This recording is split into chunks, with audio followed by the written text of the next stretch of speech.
Heureux les simples d'esprit, car le royaume des cieux est à eux. C'est la première des béatitudes, et déjà nous avons un mot qui questionne. Heureux, en grec, makarios. À l'origine, le terme désignait le bonheur des dieux, leur félicité, leur insensibilité aux souffrances humaines. Puis il en est venu à désigner toute condition favorable, toute fortune. Mais par la voix de Jésus, Makarios, c'est tout l'inverse. Est heureux, est vraiment béni, celui qui participe au salut du royaume de Dieu. Celui qui trouve la faveur de Dieu dans le présent, qui jouit déjà de l'espérance de sa faveur pour ce qui vient. C'est le cœur des béatitudes. Chacune reflète les deux faces du royaume, à la fois présent et à venir, une condition tout à fait actuelle. Heureux ceux qui sont, et une promesse à venir, car ils seront consolés, car ils verront Dieu. Une promesse qui s'accomplira. Les béatitudes présentent le présent à la lumière d'un avenir glorieux. C'est un contraste entre la fausse évaluation des choses terrestres et la juste évaluation de ce qui compte vraiment, se destiner au royaume de Dieu. Jésus déclare bienheureux les pauvres, les affligés, les persécutés. Pour ceux que le monde méprise et rabaisse, Dieu fait rempart. Il les valorise et il les relève. Ceux qui souffrent parce qu'ils n'ont rien à offrir, parce qu'ils savent ne rien pouvoir donner, eh bien, c'est ceux-là même dont, qui sont tout pour lui. Et cela n'est pas de l'optimisme exacerbé, détaché du réel. Les béatitudes s'adressent directement à ceux dont les souffrances sont transformées. Certes, la douleur se vit dans le temps présent, mais la plénitude de la joie à venir, elle a déjà commencé. Parce que la grâce du pardon précède notre repentance volontaire. Et Dieu jugera ceux qui l'ignorent, les orgueilleux. Cette promesse n'est pas une négation de la douleur présente, c'est une garantie. Ayez, Asher, ayez, c'est le nom de Dieu. Le nom de Dieu qui se révèle à Moïse. On le traduit souvent par je suis celui qui suis. Mais c'est d'abord une promesse de présence, une promesse qui est accomplie et qui consiste à dire je serai toujours avec toi, je marcherai toujours à tes côtés dans l'épreuve, je suis celui qui ne t'abandonne pas. C'est en cela que les béatitudes ne sont pas des conseils de développement personnel. Elles sont prononcées par celui qui est la seule source possible du bonheur. Celui qui, par sa fidélité absolue, est mort pour nous délivrer du joug meurtrier de la loi en payant par son sang à la croix la dette de nos manquements. Mais alors, pauvres en esprit, qui sont ces personnes? Il y a assurément toute une imagerie populaire ici, et des confusions, et c'est bien normal.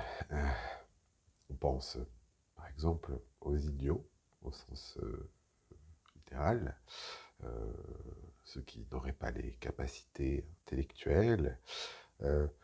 On peut penser aussi aux ignorants volontaires, ceux qui activement renoncent à savoir, à connaître, qui tentent de faire par eux-mêmes le vide pour mieux recevoir. Et puis il y aurait ceux qui n'auraient pas l'esprit, les vases vides que Dieu viendrait remplir de son souffle. Et de façon un peu différente, on peut aussi penser à ceux qui cherchent, qui le cherchent, athées, agnostiques, par exemple, euh, sans le savoir, ou sans oser se l'avouer, mais sincèrement. Ceux qui reconnaissent humblement qu'ils ne savent pas. Alors, des idiots, des ignorants volontaires, des gens qui n'auraient pas l'esprit, ou des chercheurs sincères. Voilà 4 lectures séduisantes,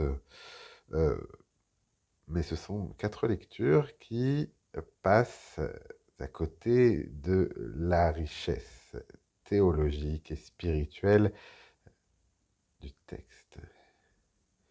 Alors, de qui parle Jésus et qu'est-ce que cela change pour nous?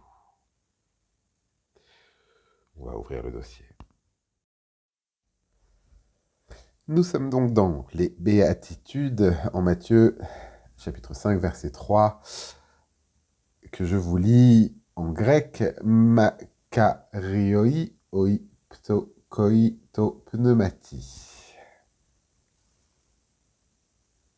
Premier réflexe, la construction grammaticale. To pneumati, c'est un datif de se faire, oui. Ce n'est pas un génitif de privation. C'est-à-dire que le texte ne dit pas ceux qui manquent d'esprit, il dit ceux qui sont pauvres quant à l'esprit dans la sphère de leur être intérieur. Et surtout, il dit pneuma et non pas nous. En grec, l'intellect, la faculté de raisonner, se dit nous. Tandis que l'esprit, le souffle, le fort intérieur, la disposition profonde, se dit pneuma. Matthieu utilise donc pneuma. Ce qu'il décrit n'est pas une question de capacité cognitive, c'est un état de l'âme. Et c'est là que cela devient décisif, technique, mais décisif. Parce qu'en hébreu, il existe 2 termes que l'on confond souvent, ani et anav. Et les deux viennent de la racine ana, courbé, qui veut dire courbé, abaissé. Mais ils ne disent en réalité pas la même chose. Ani désigne celui qui est courbé par les circonstances. C'est l'opprimé, le maltraité, celui qu'on a privé de ses droits. C'est une condition externe. Le terme n'a pas à l'origine de connotation morale, hein. Il décrit un état social, l'humilié, le démuni. Un ave désigne celui qui se courbe volontairement devant Dieu. C'est une disposition intérieure, l'humble de cœur, le soumis à la volonté divine. Ce terme, lui, a dès le départ une connotation essentiellement morale et religieuse.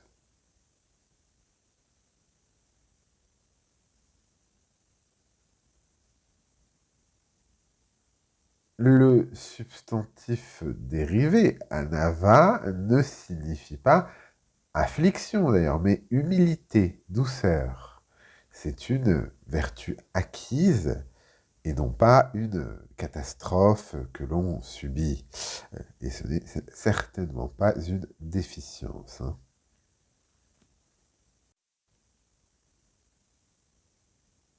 Donc l'un est courbé par les événements, tandis que l'autre se courbe devant Dieu.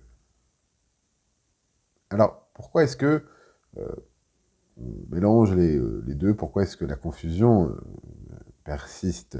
Parce que les vertus de l'humilité s'acquièrent souvent à l'école de l'affliction. Celui qui souffre, hein, on le sait, apprend parfois à s'humilier, hein, apprend parfois à s'humilier. C'est-à-dire que l'affliction, elle peut conduire à l'humilité.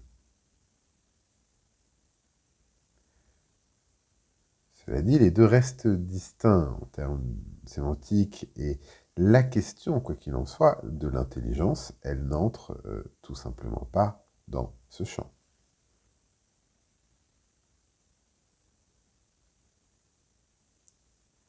Alors vérifions avec les versions anciennes. La Septante, hein, traduit Anavim par Ptokoïs dans Ésaïe, chapitre 61, verset 1. C'est ce terme que Luc va reprendre d'ailleurs au chapitre 4 de son évangile, verset 18. En revanche, les autres versions, elles nuancent.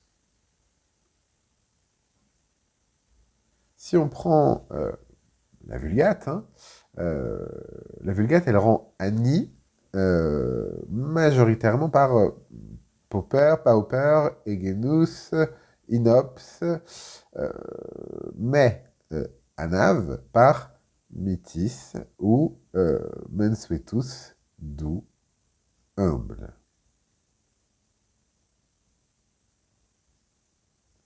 Et puis le Targum qui traduit Ani par des termes de pauvreté, mais Anav par l'humble, Invetan. Et la Peshitta syriaque, hein, les humbles.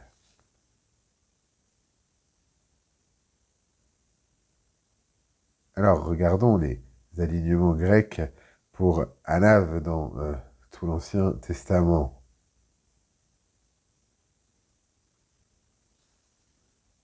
Praeus, humble, doux, 8 occurrences. Ptokos, pauvre, 4 occurrences. Ta Peinos, humble, abaissé, 4 occurrences. Pénès, indigent, 3 occurrences.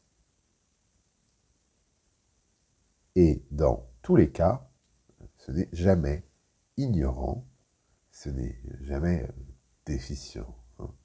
Le champ sémantique, on le constate, couvre l'humiliation sociale, la dépendance, la soumission intérieure aussi, mais jamais les capacités intellectuelles ni dans un sens ni dans l'autre.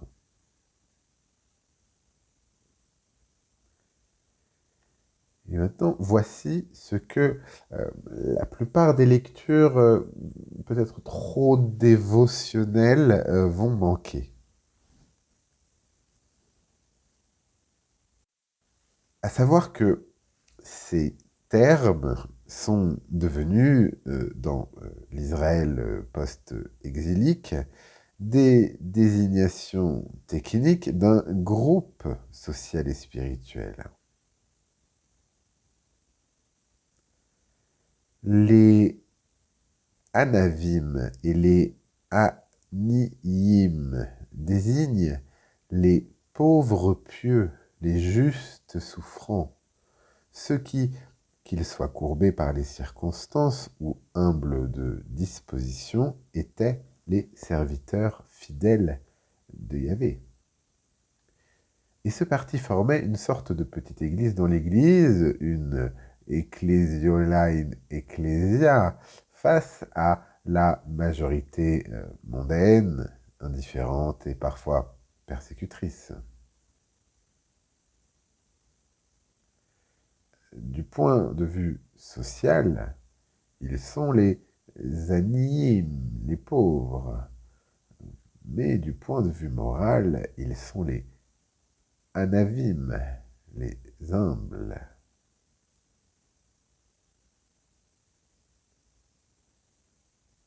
Et en fait, les psaumes abondent de références à ces deux groupes opposés, entre guillemets. D'un côté, non, là pour le coup, deux groupes opposés, vraiment. D'un côté, les pieux, Hasidim, les justes, Tzadikim, les fidèles, ceux qui craignent Yahvé, ceux qui cherchent Yahvé, et de l'autre, les méchants, Rechaïm, les orgueilleux, les persécuteurs.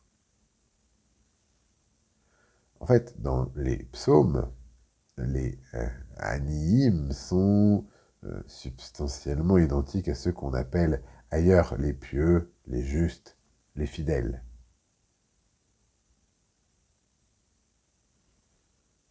Regardons le psaume 37, verset 11. Hein. Il y a Anavim Yerishu Aretz. Les humbles hériteront la terre. C'est presque mot pour mot ce que Jésus dit en Matthieu chapitre 5, verset 5. Hein. La béatitude des doux, cite le psaume. Ce n'est pas une sociologie de l'ignorance. Hein. Si cela devait être une sociologie, et ce n'est évidemment pas que cela, il s'agirait d'une sociologie de la fidélité.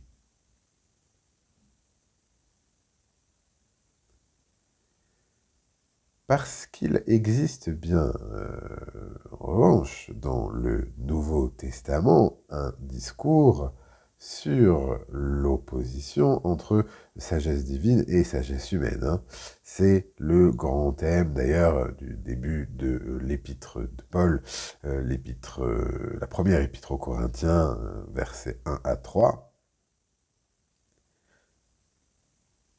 Dieu a choisi les choses folles du monde pour confondre les sages. Dieu a choisi les choses faibles du monde pour confondre les fortes.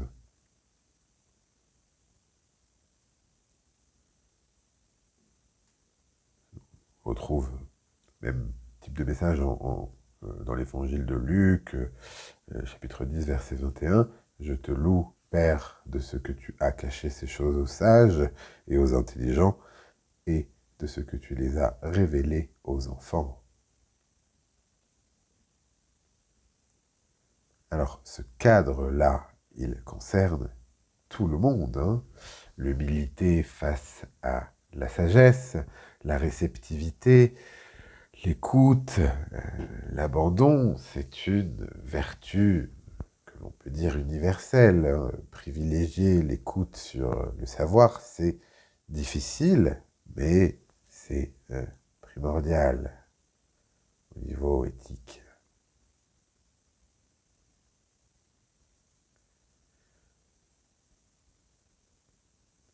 Au niveau éthique, et aussi comme spiritualité de l'abandon et de la réceptivité, qui est précieuse, la sagesse humaine pouvant faire obstacle à la révélation. Et puis l'efficacité de la grâce, elle ne dépend pas d'abord de nos postures, mais de l'agir divin, hein, avec une collaboration asymétrique, on s'entend bien sur le terme de collaboration éventuelle, mais qui demeure, quoi qu'il en soit, une conséquence de la volonté de Dieu. Mais, et c'est tout le point, Matthieu, dans les Béatitudes, donc chapitre 5, verset 3, pour y revenir, il ne parle pas exactement de cela.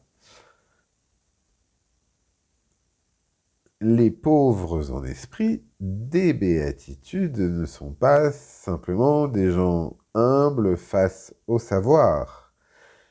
Ils assument quelque chose de plus spécifique, une posture explicite d'humilité directement face à Dieu. C'est la position de celui qui cherche la justice de Dieu, tout en estimant ne pas la mériter, dans le vacillement, dans la culpabilité, dans ce qu'il a subi, dans la repentance et la dépendance radicale. Ce n'est donc pas une sorte de sous-catégorie de l'opposition humilité-intelligence, c'est un cadre sotériologique, indépendant, qui s'inscrit dans une herméneutique christologique, voire prophétique, propre à Matthieu.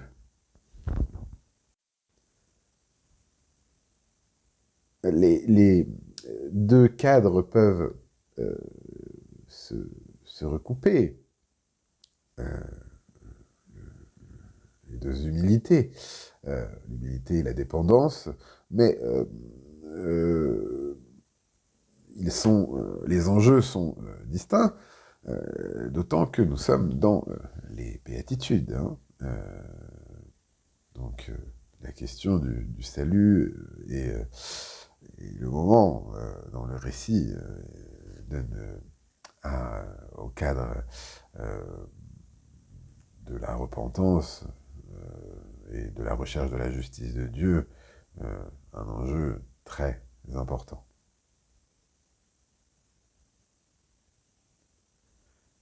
D'ailleurs, le réseau intertextuel, il est clair.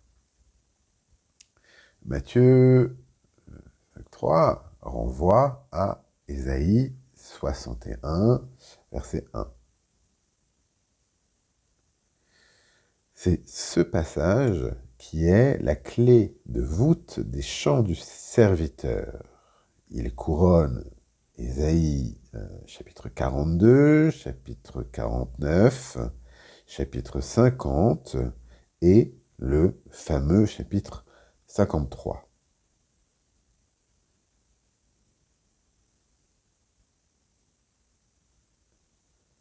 Le verset 1 évoque les trois personnes.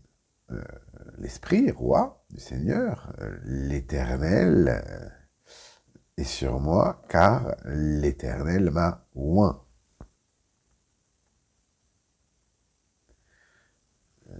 machia, loin, c'est-à-dire Christos en grec.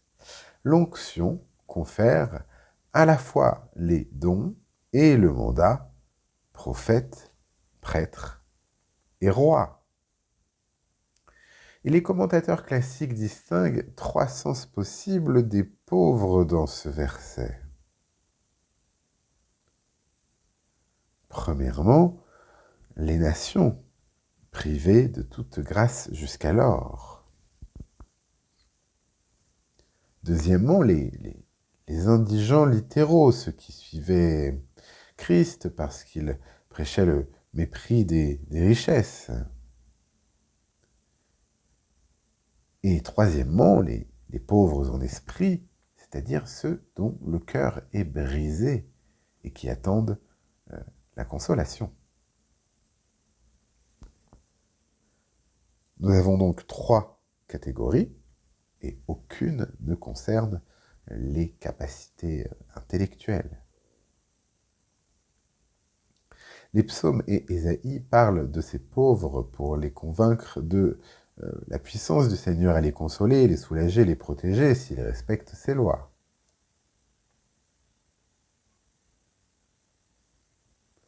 Et donc, Luc, chapitre 4, Jésus entre dans la synagogue de Nazareth, il lit Ésaïe 61, et il s'arrête volontairement avant le jour de vengeance. Aujourd'hui, cette parole est accomplie devant vous. L'intervalle entre sa première et sa seconde venue, c'est l'année de grâce. Le jour de vengeance, lui, n'adviendra qu'à son retour.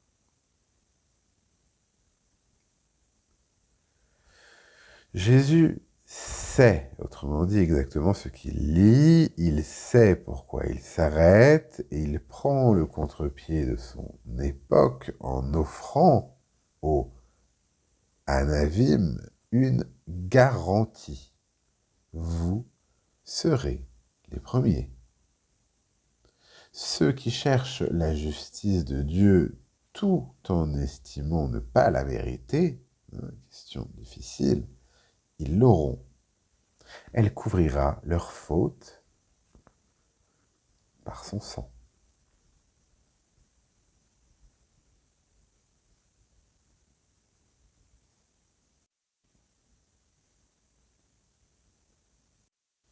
Donc, point à clarifier tout de même, le texte ne parle pas des capacités intellectuelles, ni pour les exiger, ni pour les exclure. Savoir, est-ce qu'une personne avec une déficience cognitive peut-elle aller au paradis? Évidemment. Mais, simplement, ce n'est pas la question que pose ici Matthieu. Sinon, il faudrait se poser la question de la réciproque.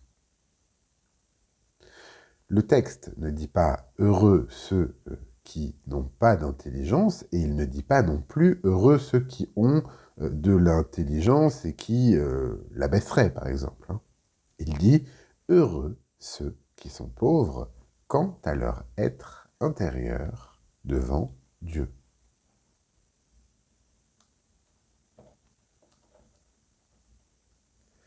C'est une posture existentielle et, pour le dire de façon un peu crue, ce n'est pas une mesure de QI. Un homme simple peut être orgueilleux devant Dieu et un intellectuel peut être brisé devant lui. Et inversement. La question de l'idiotie, au sens strict, donc de la déficience, elle est simplement ailleurs. Elle relève d'autres considérations théologiques sur la connaissance, sur la grâce, la grâce prévenante, et sur la responsabilité. Mais elle ne relève pas de ce texte. Première clarification, donc, on ne parle pas des capacités intellectuelles, ni pour les exiger, ni pour les exclure. Deuxième clarification, les agnostiques, voire les athées même, intellectuellement honnêtes, l'humilité épistémique, reconnaître qu'on ne sait pas, c'est une vertu, c'est une vraie vertu, hein.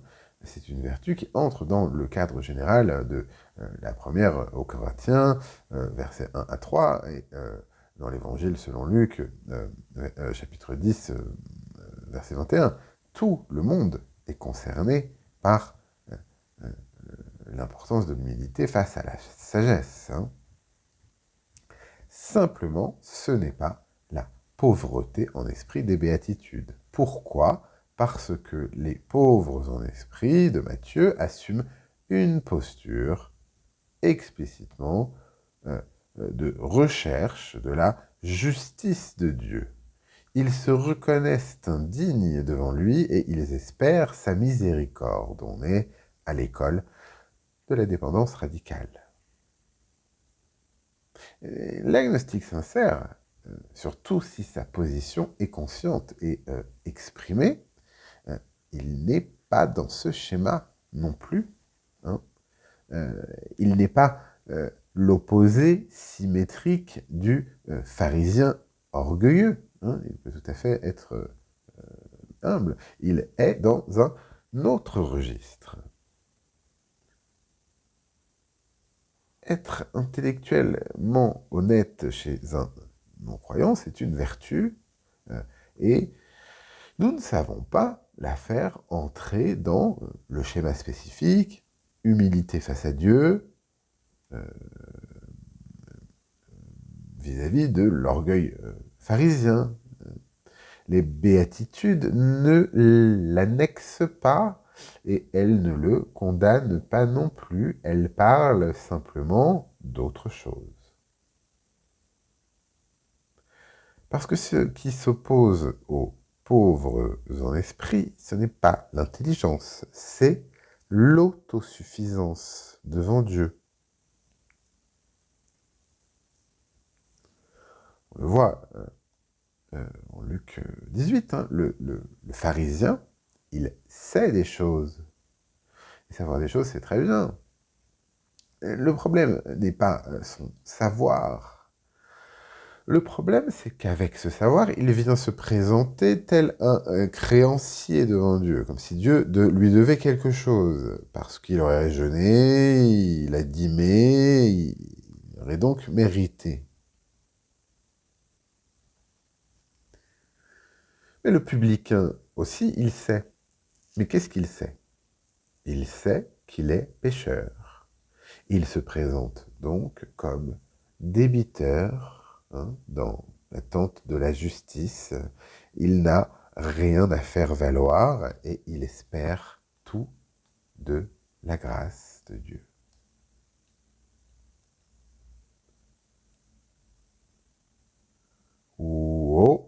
Theos, il asteti moito amartolo. Ô Dieu, sois apaisé envers moi, le pécheur.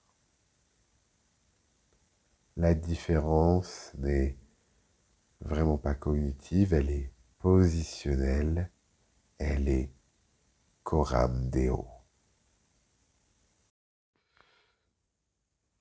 Alors, faut-il être idiot pour aller au paradis, pour être sauvé ? La question est tout à fait mal posée, vous l'avez compris, c'est le point. Le texte des Béatitudes en Matthieu 5.3 ne parle pas des capacités intellectuelles, il ne parle pas non plus de se vider pour recevoir l'esprit, non, il parle d'autre chose. La pauvreté en esprit, ici, c'est se tenir devant Dieu comme celui qui cherche sa justice tout en sachant qu'il ne la mérite pas. C'est l'école de la dépendance, c'est ils m'ont assumé, c'est la repentance vécue qui pousse en avant ce sachant pardonner. Les Anaïm des psaumes et d'Ésaïe, ils attendaient la consolation d'Israël, et Jésus leur annonce, elle vient, elle est là, par mon sang, la justice que vous cherchez ne vous sera pas imputée, elle couvrira vos fautes. Voilà le renversement du royaume. Ceux que le monde ignore, Dieu les voit. Ceux qui n'ont rien à présenter, Dieu les accueille. Ceux qui sont pauvres, Dieu les enrichit. Makarioi, heureux béni, non pas selon les critères du monde, mais selon ceux du roi qui vient. Alors oui, le bonheur chrétien est contre-intuitif par rapport à la logique du monde, puisque le monde dit sois fort, et que Jésus dit heureux les faibles. Le monde dit accumule ici sur terre, et Jésus dit heureux les démunis. Le monde dit impose-toi, Jésus dit heureux les doux. Le monde dit mérite ta place. Jésus dit heureux ceux qui savent qu'ils ne méritent rien. Mais quel bonheur de savoir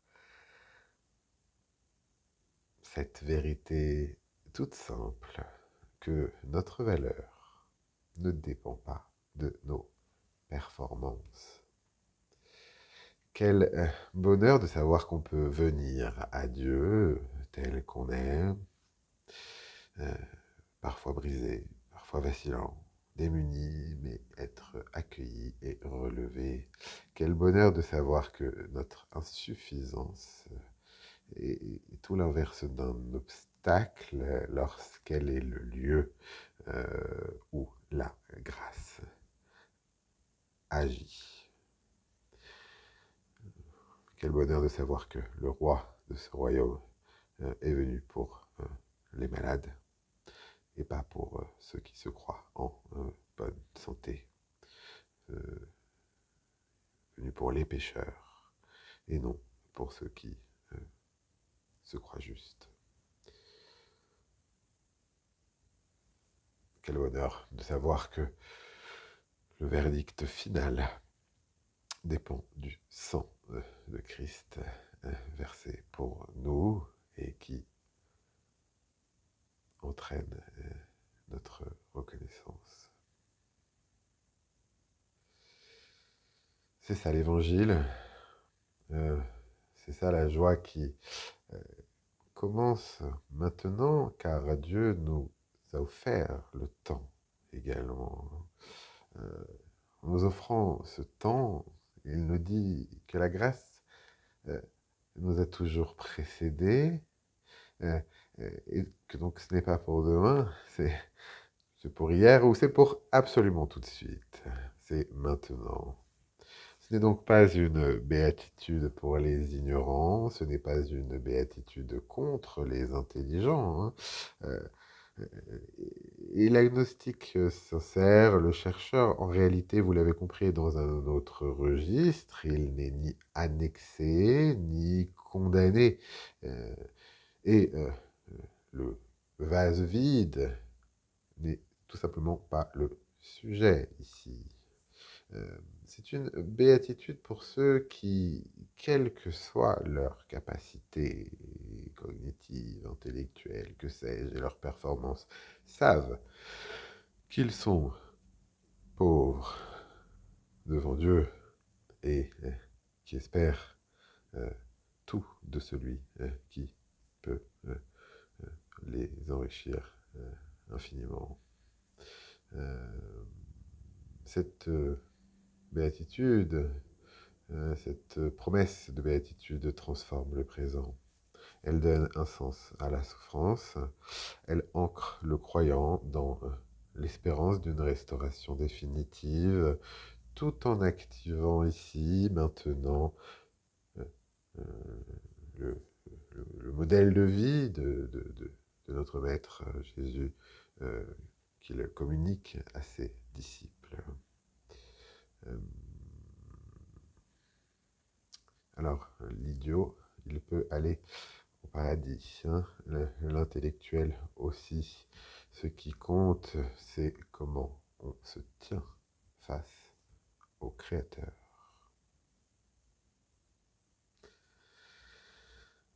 Merci mon Père.